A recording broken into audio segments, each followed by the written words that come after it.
Welcome everyone to our episode 45 of Cultivating a New Generation. And in today's episode, we are going to talk about creating conscious habits from within with my favorite guest, Natasha Mott.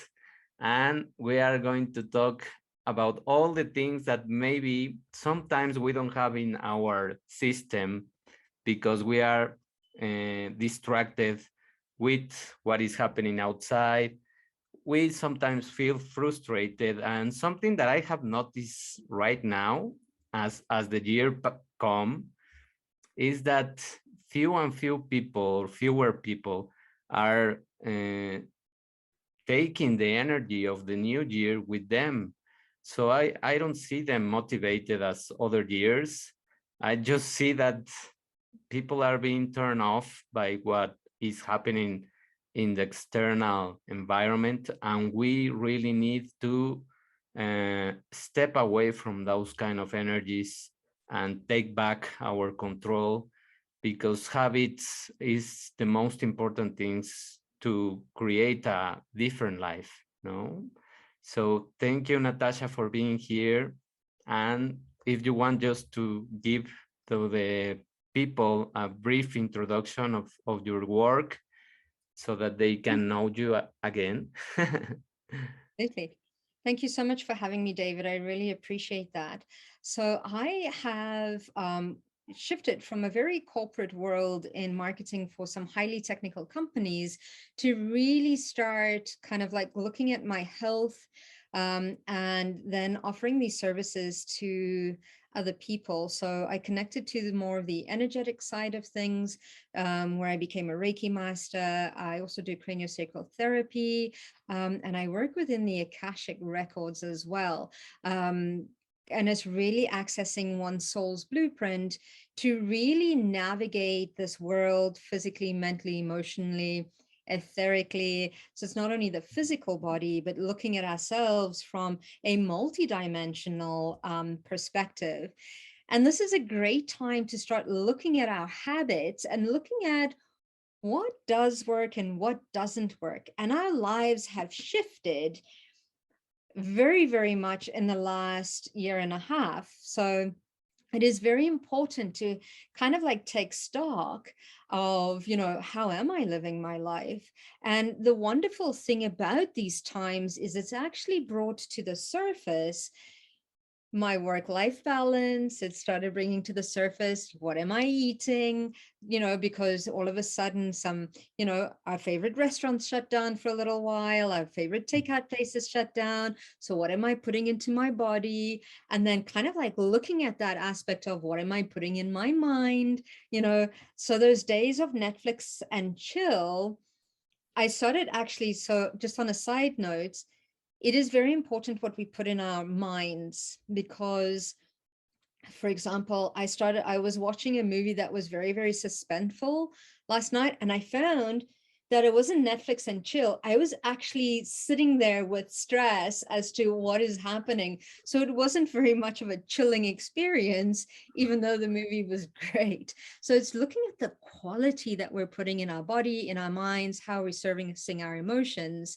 Um, and seeing it all as a whole package is what I've started to kind of look at. And I've really started going within to look at what is it that my body needs? What is it that my mind needs? What is it that my emotions need? And really, let's start creating habits that are in alignment with helping me step into my highest potential and highest expression of who I am. So really looking at what are the limitations? What are my limiting beliefs? What are my limiting perceptions? And what are my limiting factors to having the utmost experience while I am here on this planet? And I think that what you mentioned is extremely important right now, because I I think that many people can get disappointed about the beginning of a new year with the beginning of a new wave of measures that are completely incoherent, and we don't really want to go into that again.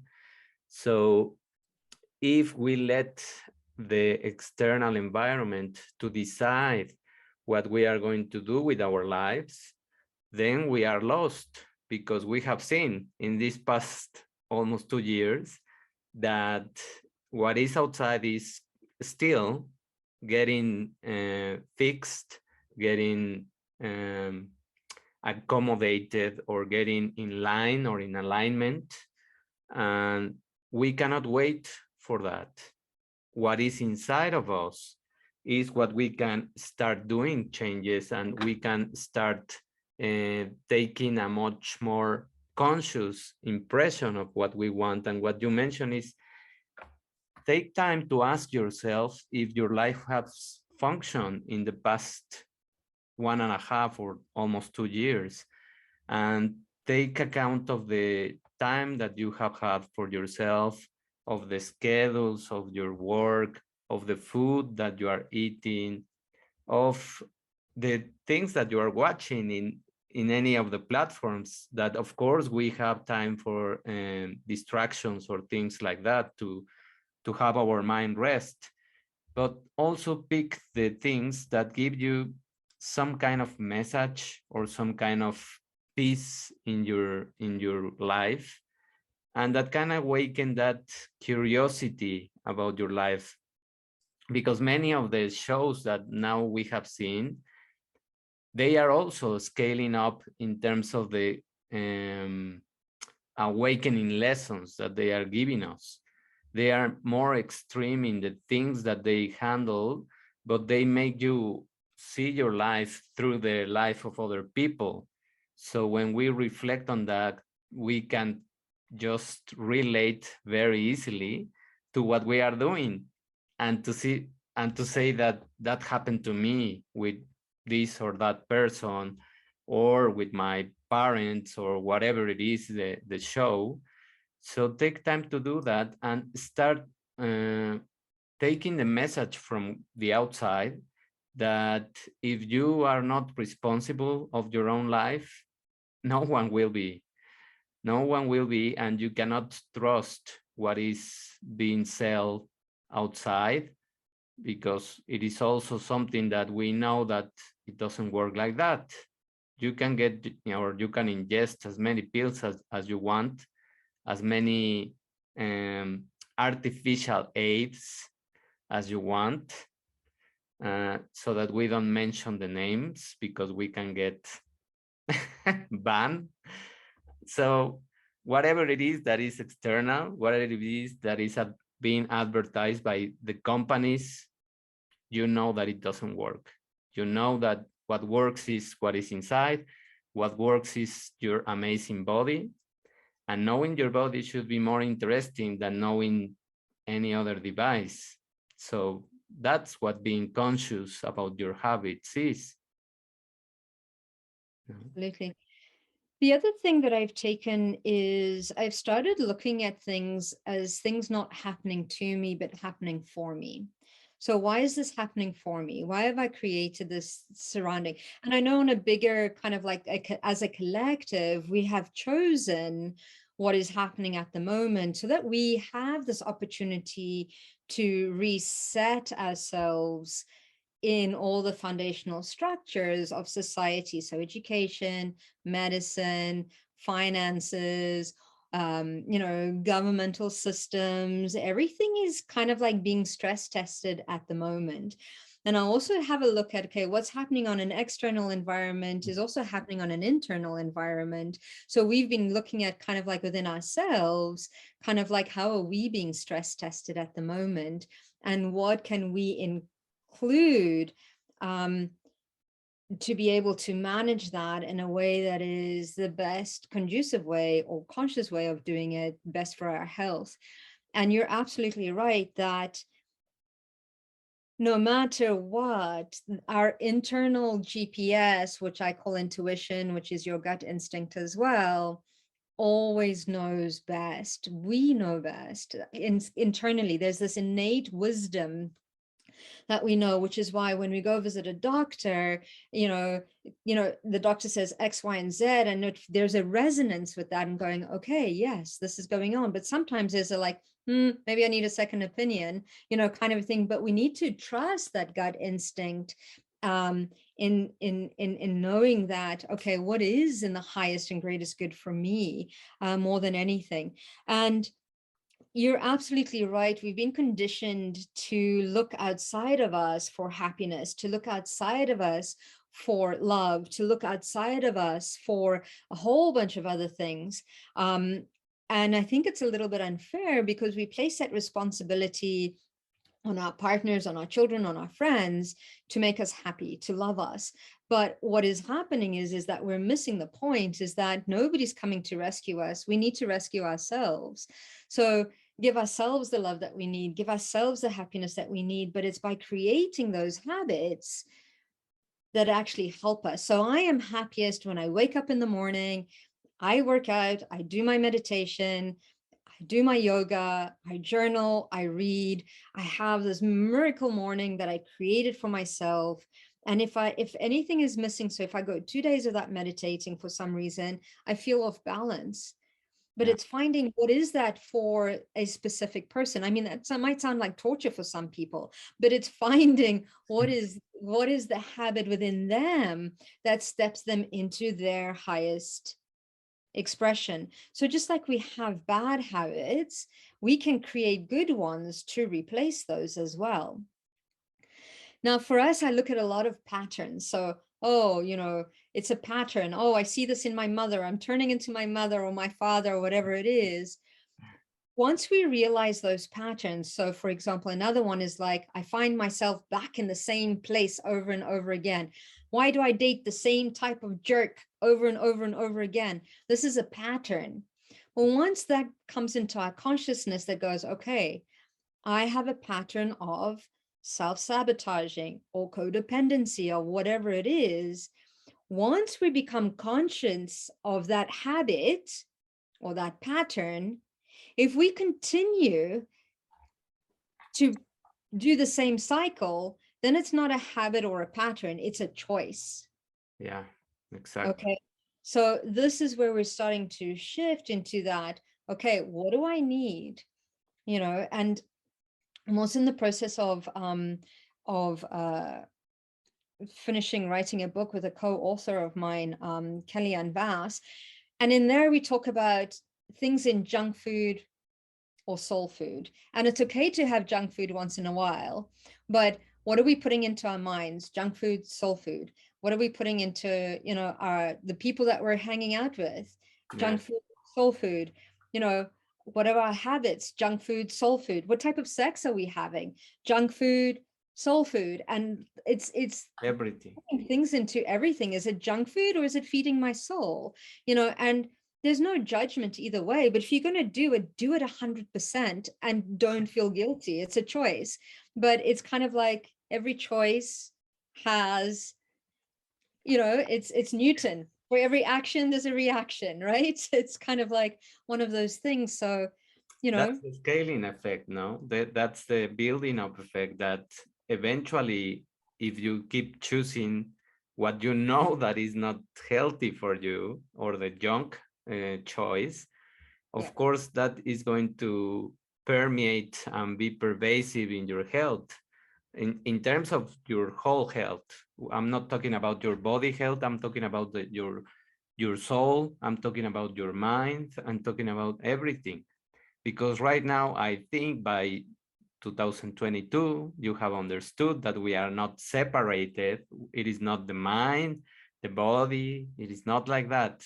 It works all together.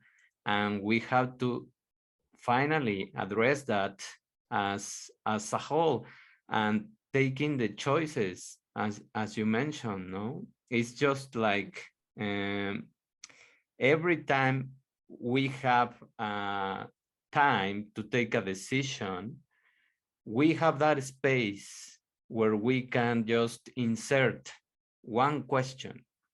Is it going to make me grow this in terms of whatever, your health, your mental, your finance, is this going to make me grow, or is this going to make me small or shrink or stressed? So just that simple question will answer everything. If in the morning, for example, you are trying to install the habit of doing exercise, and you have two choices. Either you do the exercise routine or you don't.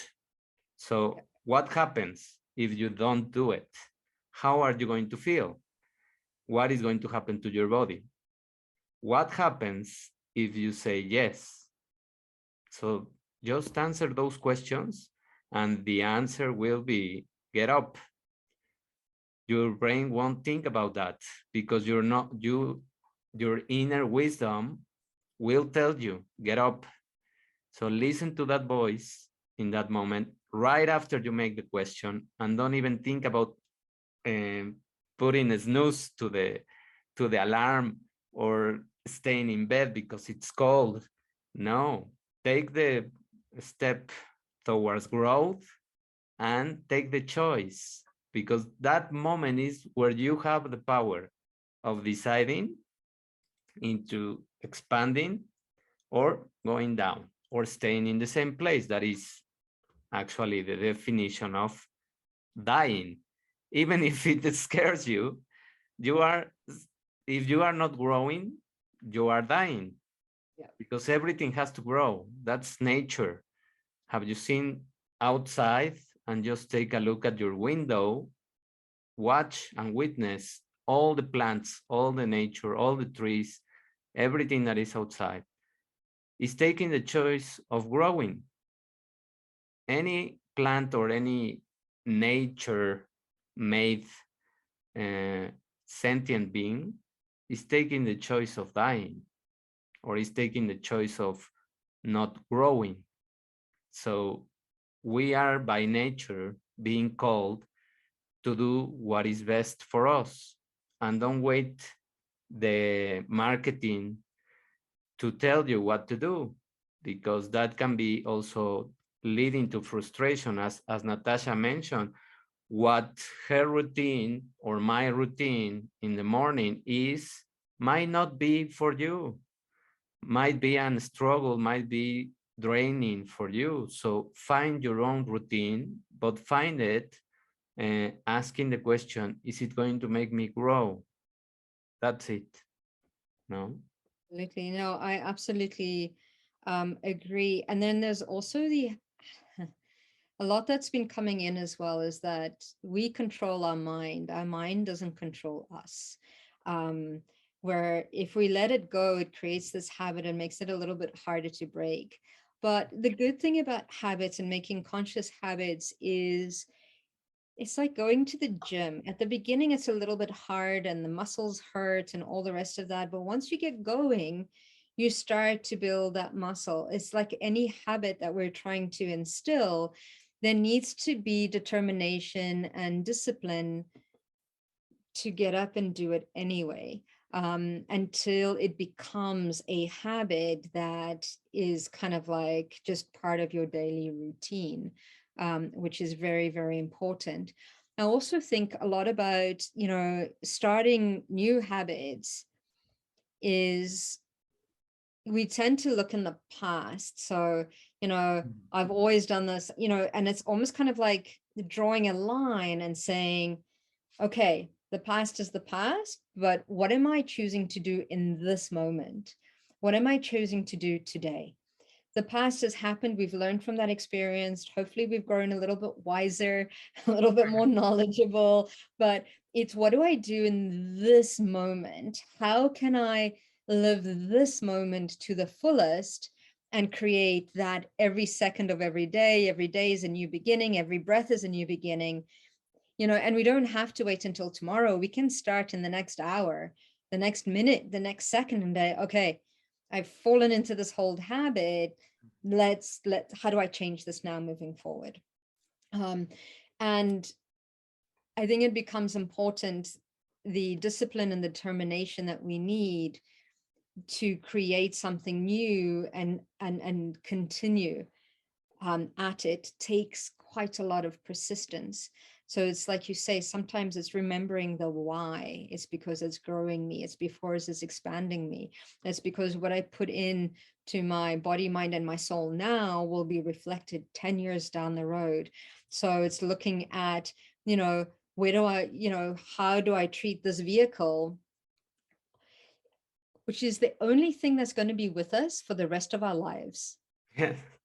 Okay, is this body, this mind, the soul is until eternity, but physically, mentally, emotionally, this is the only thing that's going to be with us for the rest of this lifetime.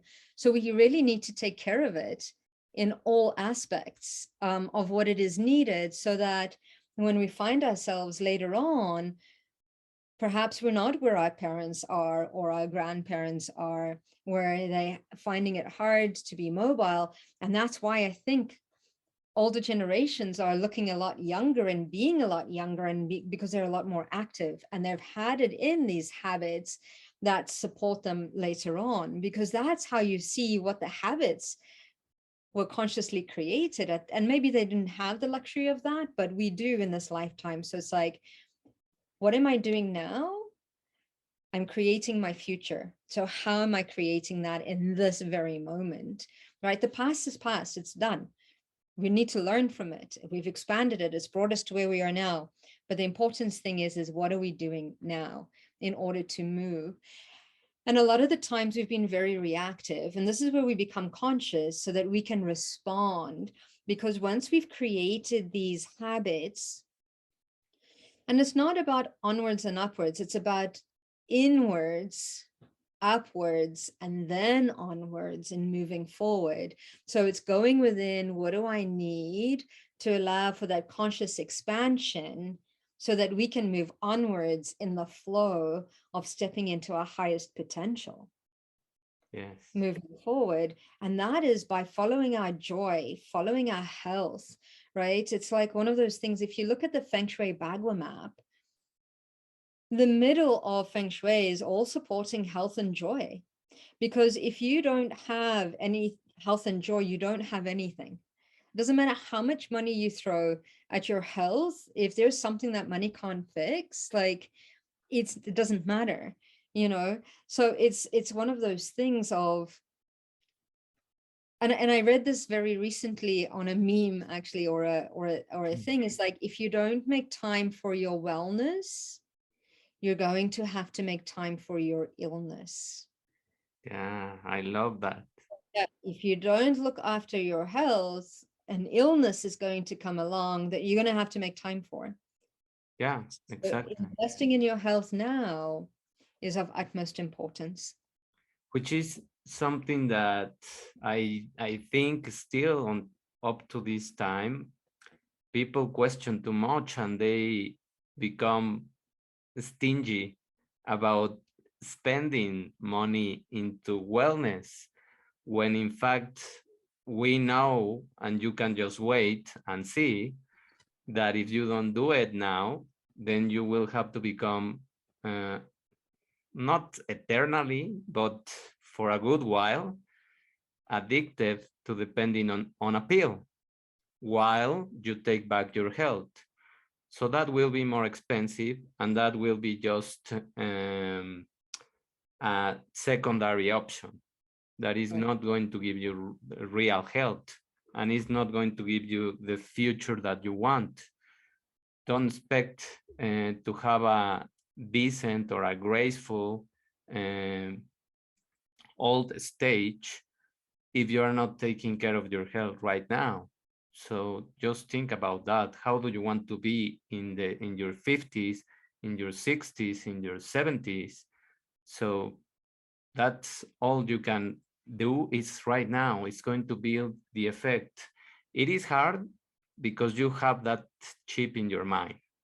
If you delete the chip that it is hard, and you just do it for today, and you just do it for this moment in time, then it is not hard. Just choose, as Natasha mentioned, by the moment.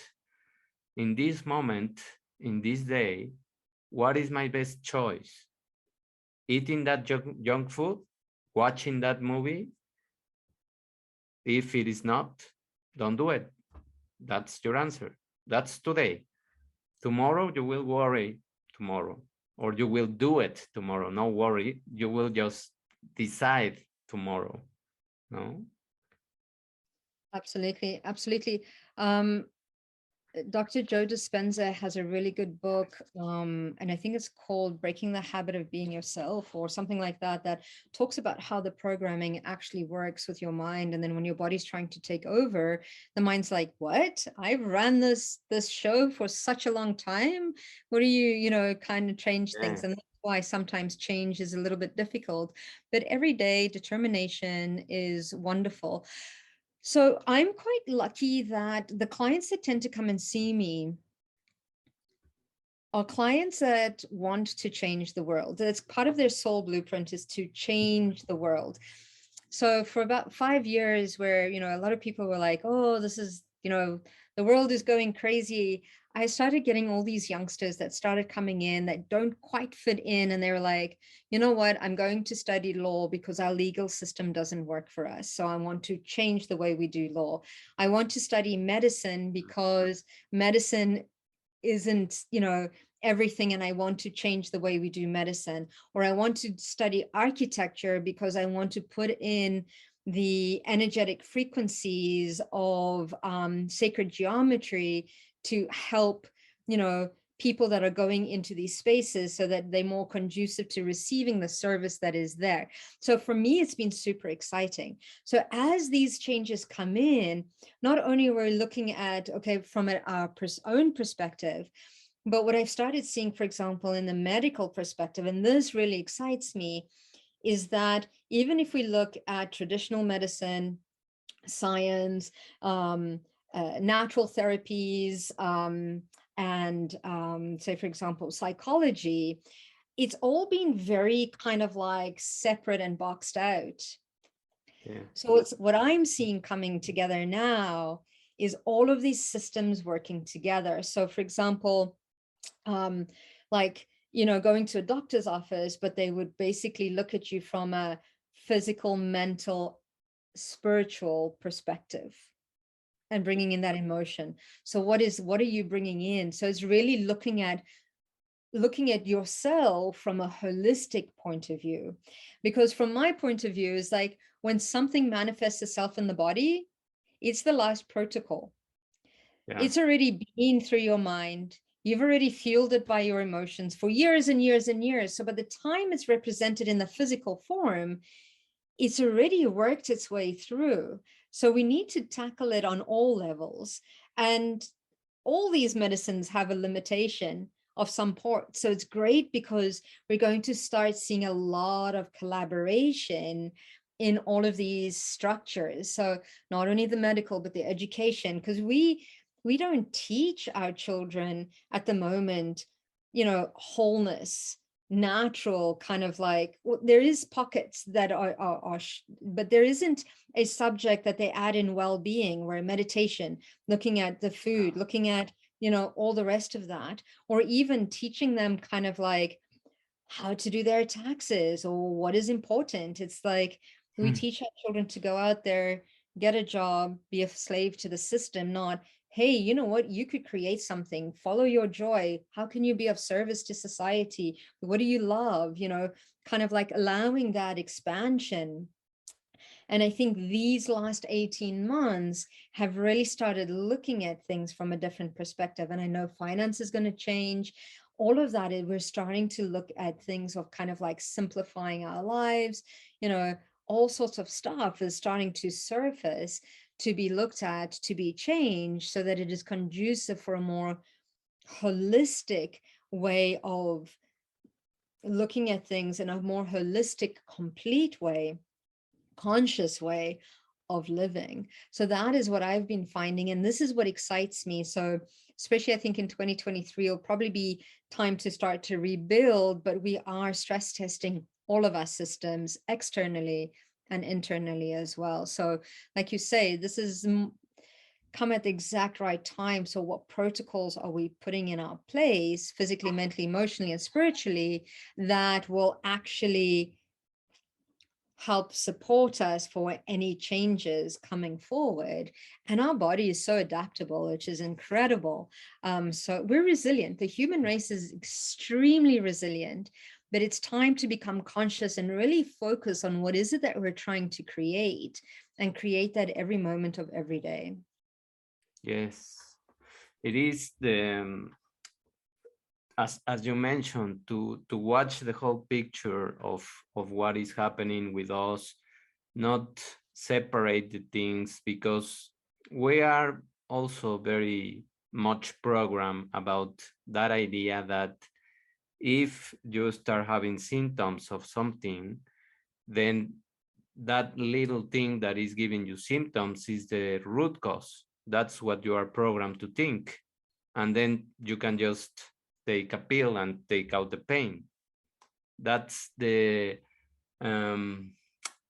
intuitive response that the people outside programming you, but that's not what your body is telling you.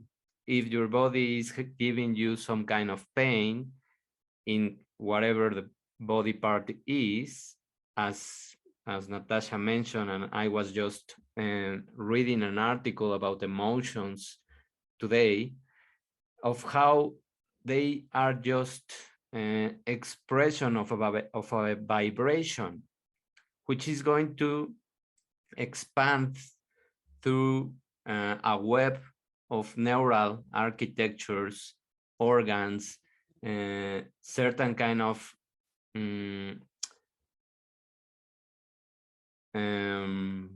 producing hormone systems that are going to give you a response. Once that product, the chemical substance, the hormone or the neurotransmitter or whatever it is liberated, is in your system, it has to acquire certain level of threshold that then is going to trigger the response of the feeling. So you have time to respond to that. And responsibility, if you divide the word, is your response and your ability to change the things, to step up and to feel what your body is telling you at the first signals. Not once you accumulated all of those substances over time and then having a chronic effect, which is what the physical symptom is now. No, that's the chronic effect. That's the last stage. And many times still you can do many things once you have a symptom in your physical body, but don't wait until that. When you feel an emotion, try to find the meaning of the emotion. Why are you feeling triggered? Why are you feeling uh,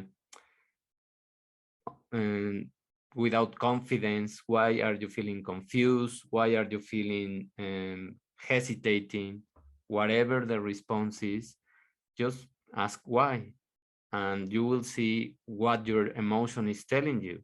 Maybe that person or that emotion or that place is reminding you of something.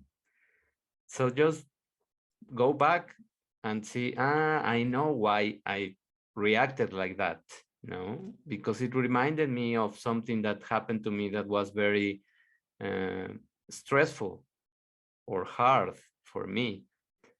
That's it. You don't have to keep with the emotion. Even if you have seen that example in your parents, that's not your destiny to repeating the story. And that's where you can break the story, no? Absolutely. And I totally agree with that. And I went through quite a lot of grief over this December period, where I had quite a few people kind of like transition. And it was very true. It's kind of like feel those feelings 100%, but then let them go. You're not limited by them, right? That's the whole thing. And then it's also looking at what is the perception of this, right? And you're right, when we're triggered, a lot of the times is we making something mean something that it's not. We're telling ourselves that story, right? And that's from a different perspective. So it's kind of like, it's usually like, yeah, why did I get angry at that time? What made me angry? What was the story I was telling? What did I make it mean? This person said X, Y, Z, and they're like, oh, but I made it mean this. Meanwhile, it probably had nothing to do with it whatsoever. But there was a certain perception or reference point that we were coming from. And the only way we can change is by bringing what's in the unconscious to the conscious. Once we're conscious of why we were triggered, what the story is, then it's an amazing opportunity to change that, to shift that, to heal that, to forgive that, to whatever it needs that needs to be looked at to deal with it. And I think from so many intergenerational patterns, and I work a lot on an ancestral lineage aspect, looking at these patterns, looking at these limitations is kind of like just really going, okay, now I recognize it. What actions do I put into place that will change so that I don't get to do that again? And it's kind of like we need to shift that, because if we continually to choose to carry on that behavior, that thought pattern, that emotion reaction to that, we will continue to produce the same results. So it's really kind of like checking in, becoming conscious and saying, okay, how do I respond to this from a place of love and compassion for self, from a place of my highest expression? Because that then transmits to others. And the other thing of the messages that have started coming through is that if you want to see a healthy society, if you want to see a loving and compassionate society, it has to start within. You have to be the healthy one. You have to be the loving and compassionate one. We have to be the ones that set the example. And we need to be the change we want to see, not only for ourselves, but we set an example for others and we create the norm. And this year for me, in creating those conscious habits, is I'm starting to look at what are my limitations. What is the limiting belief around X, Y, and Z? What is the limiting pattern that I've been working with that is I haven't realized, right? Is there? Where am I playing small? Where do I need to step out? What does this all mean? And really go within. And you're right, it's about going within, because we cannot control the external environment, but we can control how we respond to it. Absolutely. And we're constantly responding. We're constantly creating the world around us through our thoughts, our emotions, and our actions.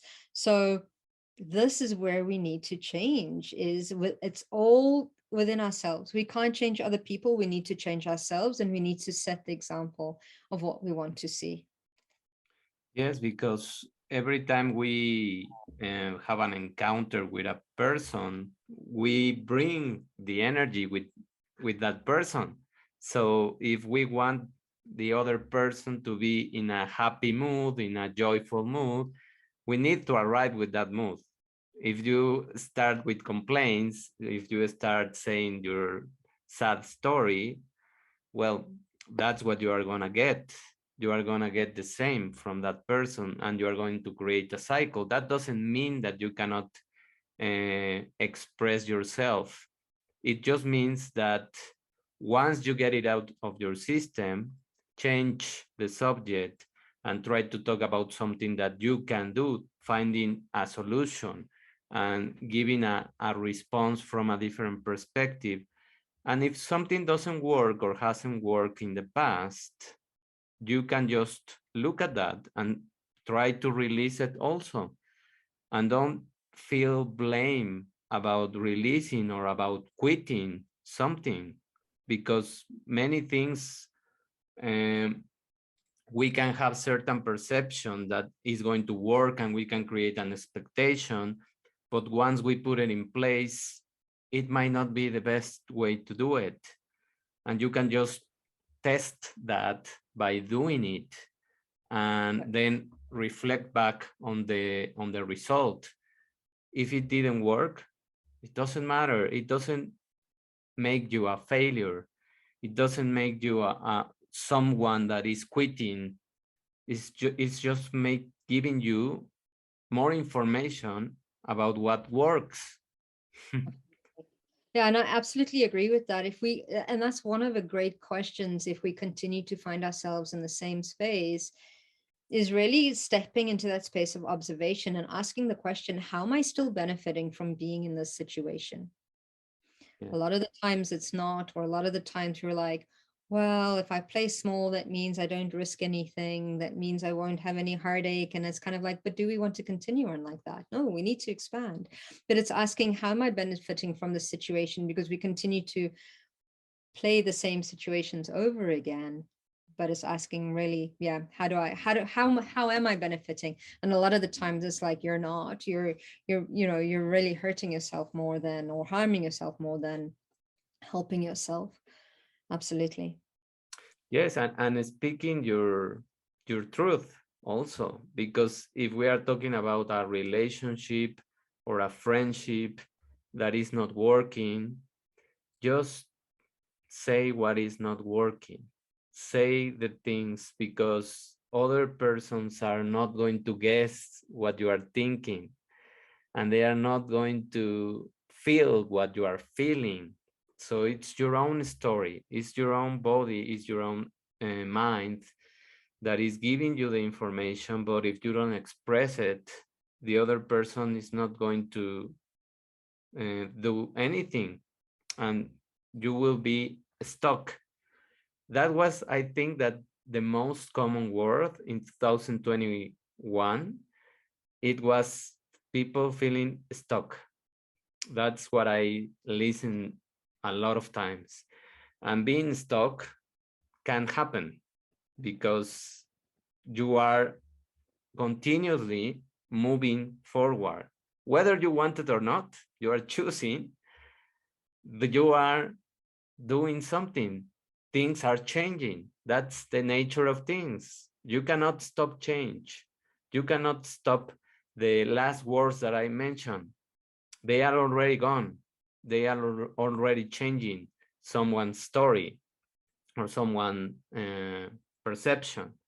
So whatever it is that you think you are doing, resisting the change, you can't do that. We cannot resist change, and by creating that resistance, that's what is giving you more problems in your life, because you are um, creating a wall that is inside, creating a wall that is in your mind, creating a wall that is expressing many times, because many times you say, I don't have time. That's the number one excuse for many people. Of course that you have time. If you don't want to have time, you won't have it. And that will be your reality. You will really feel that you need more hours in your day, and you will be more stressed. You are creating that cycle because that's your narrative. If you start saying that you will find the time, that's going to do a much better response, and you will find the time. Just open to find the things. Don't say you have them if you don't want to say you have them, but say the word find. I will find the time, and do it.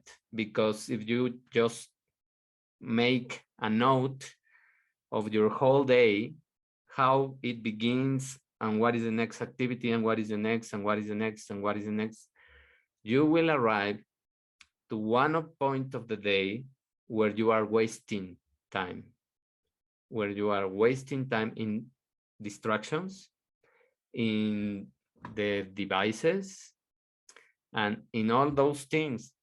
They are taking your time away. So that's why you don't have the time, because you are giving it away.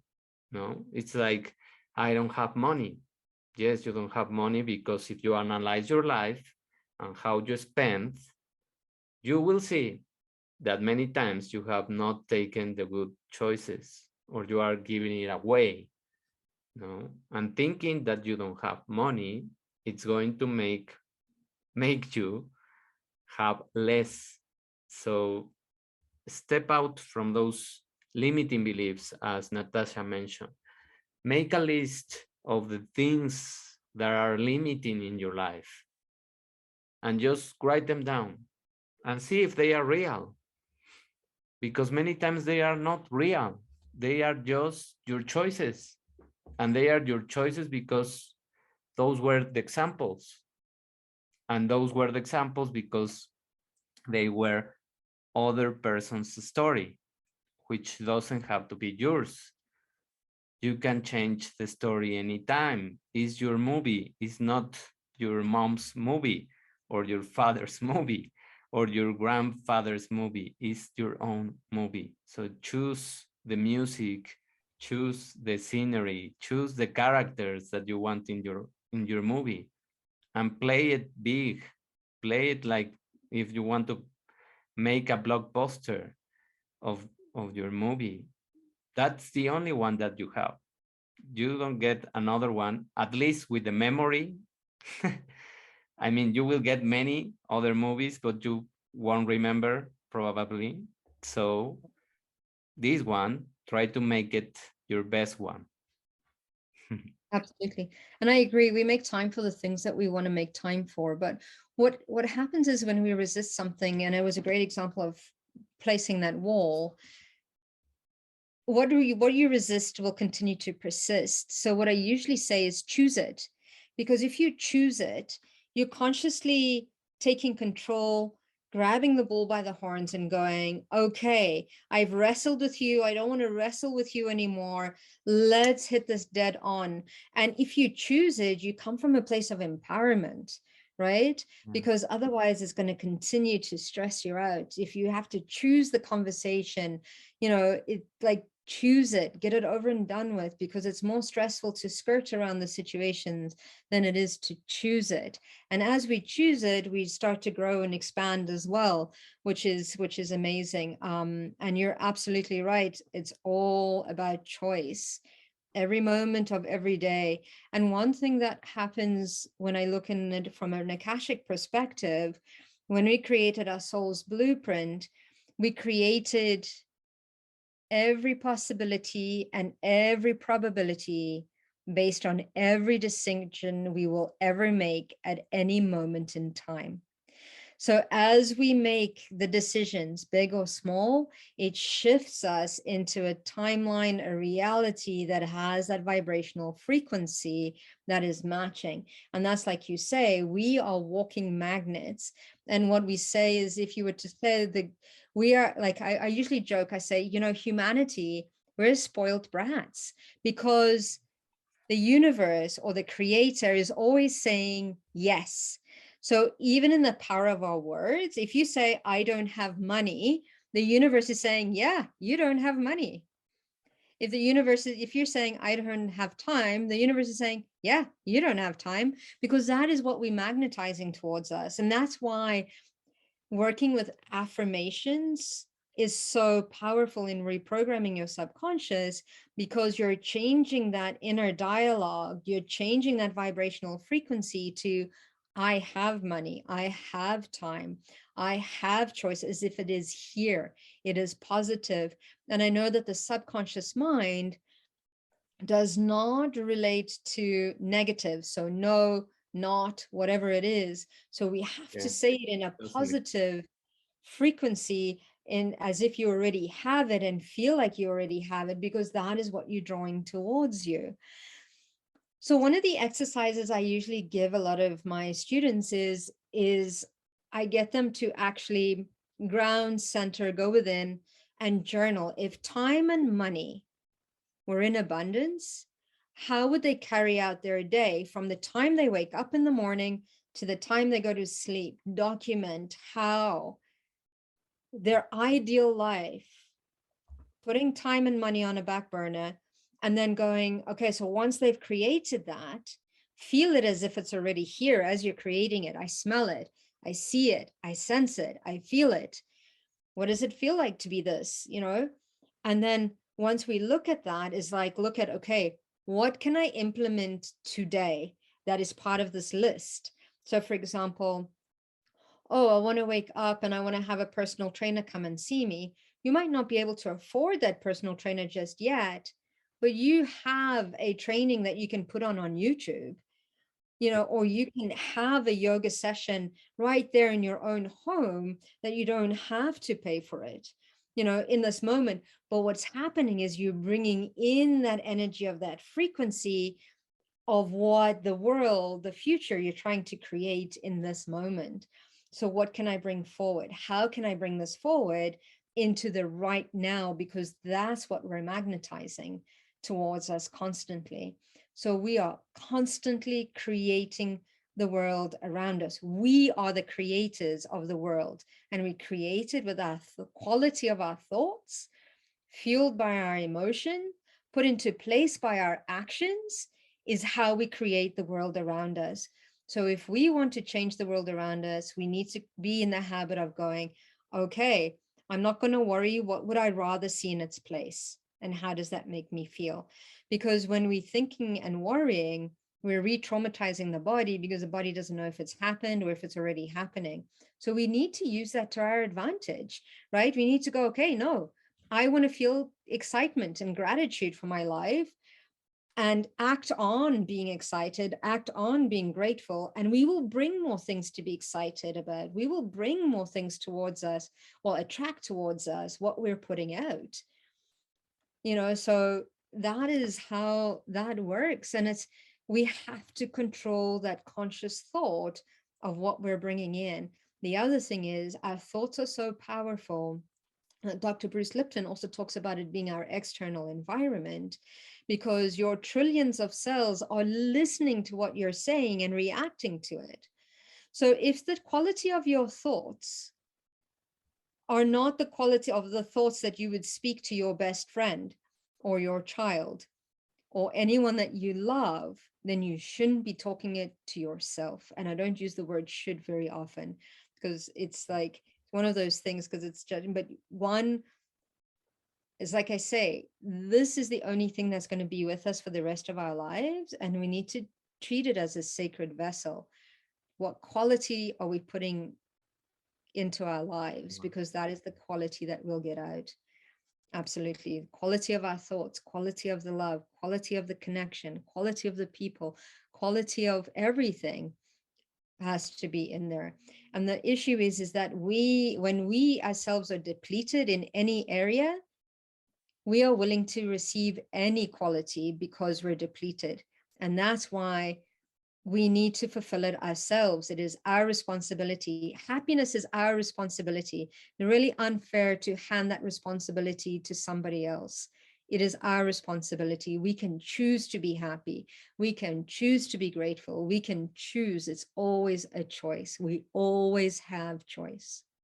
Yes, thank you for sharing that. And also one exercise that I think it's going to be very helpful for many people is, after I had COVID and I recover from the disease, I pick up a habit of, while doing exercise, I in my mind I replay all the things that I'm grateful for, starting from my family, starting from the roof that I have, starting from the things where I get income, starting from the people that is listening to this content, everything that is happening, even if it's my glasses. I am grateful for those things, even if it's the space where I do exercise, the gym where that I can pay. So once I make all the list while I'm doing exercise, because I'm filled with the chemicals of the good substances, I release something that I want. Absolutely. And in that moment, it goes with all the energy and all the momentum of the gratitude that I already did. So many of those times I have being surprised by the universe with a very quick response. And one story that I want to share is that just a couple of weeks ago, I was thinking about a woman that works in sports news, and she lives nearby. And I was thinking, I want to run into her because I want a picture with her.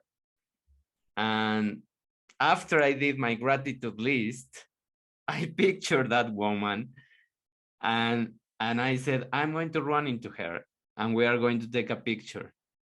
That's all I wanted, a picture. That's it. It was like a platonic thing. And that day, it happened. That's It awesome. happened. I run into her, and it was like the universe gave me the opportunity. She was very, very nice and open, nothing like other artists or whatever. So all the energy got together and gave me that opportunity, and I just wanted that opportunity. So I tested the things, and with that thing, it has happened in other realms of my life. So just be in the space, be in the emotion, and then release what you want. Once you feel your pool of chemicals and of gratitude, because you really have a lot of things to be grateful for. If you are alive, you should be grateful for. That's the one thing, no? And then from then, keep scaling with your roof, your job, and your family, your things, everything, everything that is in your space. Once you finish the list, then release what you want. And that's a habit that will give you anything that you want. Anything, because you are in the creative mode and you are giving the soulful food. Yes. You are giving the food that the universe needs because you are vibrating in the level. You are doing every step. It's not a complex recipe. It is a very easy recipe. You can just go outside, walk, start being grateful, and once you are going to finish your walk, release one or two things that you want in your life to appear. Test it. Test it. Don't believe me. Do it. And just witness the surprises. And if you want to share your surprises, here you can put all the comments about that exercise, because that's the most powerful that I have found in the last couple of months. And the resetting space that we are living is giving us the opportunity to become much better. This great reset that we are all living is our biggest opportunity to reset also our lives, to push the bottom and say, this is the opportunity to create a whole different life. No? Absolutely. And I absolutely agree with you 100%. And no matter what your gratitude in general, our gratitude practice is, we can always have more gratitude, always, right? Which is very interesting. When I went through a tough time and I was doing my gratitude practice, even if I wasn't feeling grateful for it, I would still say it. And then within a few months, it shifted within me until I was completely grateful for being in that space, right? So that also helped me to shift my perception to receive that. And the other thing is when we are manifesting, is to trust 100% that it will happen, because it's almost like, well, we're very fortunate that, when it comes to dinner time, mostly, they know that dinner will be served. They might not know what it is, but they have pure faith that there will be something to eat. They don't even worry about what it is, how it's coming. You know, it's like they just know that it will be presented in most cases. I'm just saying, but it's having that faith when we're co-creating is releasing the how it's going to happen, but saying, this is Yes. my end goal, right? So yeah, no, I absolutely love what you're saying, David. It's spot on. I agree with that. And I think that with that, with those two big exercises, we can wrap up the conversations about conscious habits. Just a few small messages is, don't stress yourself. You are not being in a rush. You are not competing. It is not a challenge to anyone. It is your own life. Pick up the rhythm that is comfortable with you. Do it step by step. Do it in small bites. Ask yourself what is better for you. In spite of the advices, Mm, just try the things and see what works for you, and find your own peaceful ritual experience. Create your own ritual and name it. Name your own ritual, because that's also going to make it yours, and it's going to give you power in your brain that it is your own ritual. You design it, you did it, and no one gave it to you. You discover it, so you won't have resistance to do it. absolutely. Absolutely. And, when a flower is withering and dying, it needs more sunshine, more water. Just like us, we need more love, more compassion, more understanding for ourselves, not less. Yes. Thank you, Natasha. It was a wonderful conversation. I think that we are going to help a lot of people right now that is still January, and we can still impact our lives every day. If you are the ones that start with the year, well, this is the time. No, this is the time. This is the moment that you can take advantage on. Thank you for listening. Thank you for spending the time here. And if you resonate with these messages, please help us to spread the word and share the podcast. Give us your comments. Give us your comments about the exercise. Do it, please, and try it and see what happens. And just put all the experiences in your comments. Thank you, and we'll listen to each other on the next episode. Bye. I thank you so much.